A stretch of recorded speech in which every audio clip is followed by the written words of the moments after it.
NBC's Aaron Gilchrist is in Washington for us. Michael McFaul is a former U.S. ambassador to Russia and NBC News international affairs analyst. So, Aaron, we heard VP Vance making headlines for the comments to European allies today.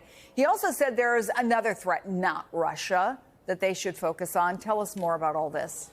He said the threat within is what Europe should be focused on right now. You're right. This was a conference that was supposed to be focused on the Russian invasion of Ukraine, how to further support Ukraine, how to really make sure that people are aware of the threat that they believe Russia poses to Europe and other parts of the world as well. And instead, you heard the vice president shift the focus away from that a bit and talk about really criticize the U.S.'s European allies. I want you to hear a little more of what the vice president said.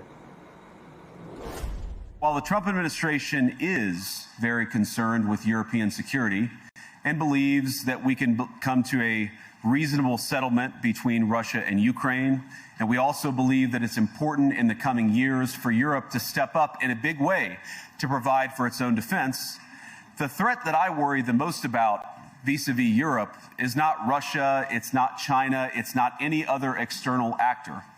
And what I worry about is the threat from within.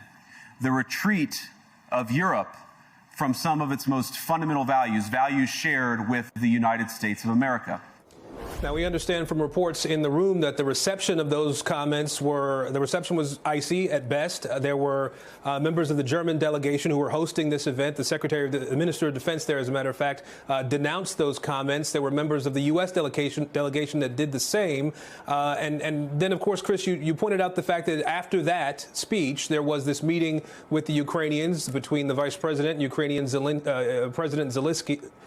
President Zelensky, and the conversation was about whether and how the U.S. would support Ukraine and begin this conversation around ending the war with Russia. Of course, as you noted, the question remains who exactly will be at the table. That is a concern that Europeans have expressed going forward as well. Chris. So, Ambassador, you have the comments we just heard from J.D. Vance. You have Trump's suggestion that he will meet with Putin first. Zelensky is worried where he fits in. NATO is worried if they'll even be in the talks. Will they be left out of any conversations? What are you hearing about these concerns? Well, I'm at the Munich Security Conference right now, and I can tell you the vice president's speech did not go down well here.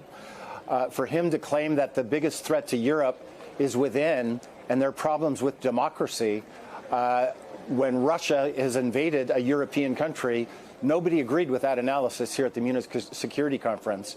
They also noted, the Europeans that I was sitting with while we listened to that speech, quite a bit of hypocrisy for the vice president to come and lecture the Europeans about democracy when we've got a lot of problems with our democracy at home. And what was missing, of course, was no clarity about President Trump's position with regard to what everybody here is focused on, how to end the war. He could have used that speech to talk about that, and he chose to lecture the Europeans about their democratic problems instead. And in the meantime, Ambassador, the chair of the Senate Armed Services Committee, Republican Roger Wicker, said that new Defense Secretary Pete Hegseth made, and these are his words, a rookie mistake when he insisted that the prospect of Ukraine returning to its pre-2014 borders was unrealistic. He also ruled out U.S. troops on the ground in Ukraine, which both the president and vice president have said is still on the table. You have experience negotiating with Vladimir Putin.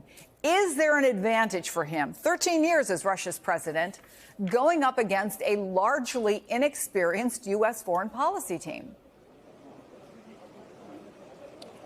Without question. Rookie mistake is generous. Senator Wicker's a diplomat and a gentleman. But this is not the way you negotiate with the Russians. I don't think it's the way you negotiate with anybody. But by making those comments, they were concessions to Putin. They're exactly what Putin wanted to hear. You have to give up territory. There was a second one, by the way. You can't join NATO, and no American troops will be part of the peacekeeping. Now, maybe in a negotiation, the Ukrainians will have to decide that they want to make one of those concessions about their territory, and maybe the NATO alliance will make that decision about that concession, and maybe the United States of America will make the third concession. But you do it in the context of a negotiation.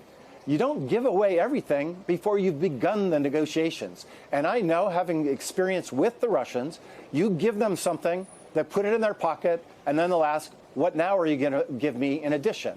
It just was diplomacy 101. You don't capitulate before you get to the negotiating table. And I hope that they learned their lesson and will have a wiser strategy for negotiations moving forward. Ambassador McFaul, it is always great to have your expertise, but to have you as our eyes and ears in the room is invaluable. So thank you for taking the time to talk to us, and safe travels.